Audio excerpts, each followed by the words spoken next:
Faleminderit shumë atëherë për pranimin edhe një herë, dhe me shtani rrjedhave të kryesisë së problemeve dhe problemeve në përgjithësi.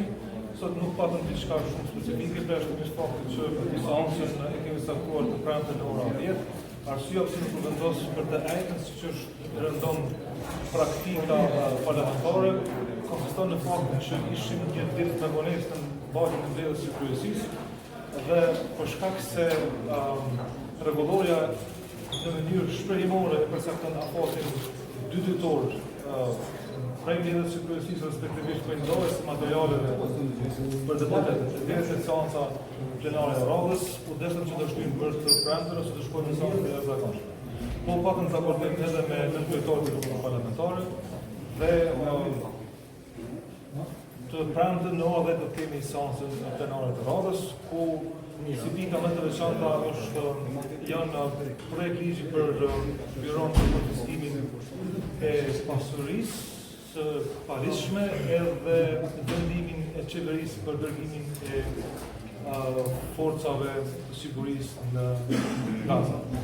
Pika tjera janë çështje më shumë të brendshme të kuvendit, nuk fokus në atë specifik. Faleminderit shumë.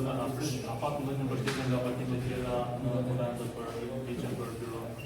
Po, nuk pak kundërshtim që të votet si pjesë e të ditës, dhe në kundërshtim e vetëm që seanca të mbahet të ejtën, që është vërtet unë isha për të ejtën, por nuk deshëm që të prishnim me ta kodanë. Prezidenti do ta votojë.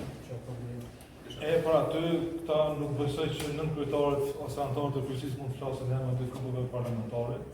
Tash mbetet që të shihet disponimi i tyre politik në raport me mbartjen e cilat tashmë sponsorizohen nga qeveria, ka kaluar nga një komision funksional dhe pritet që të kalojë në leximin e dytë. Të presim edhe kontributet e secilit deputet, një që të kemi një ligj i cili adreson sa më mirë që është mundshme këtë çështje.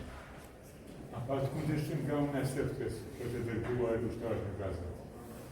Nuk patëm ndonjë koment nga lista së dhe lidhur me këtë çështje. Faleminderit shumë atëherë.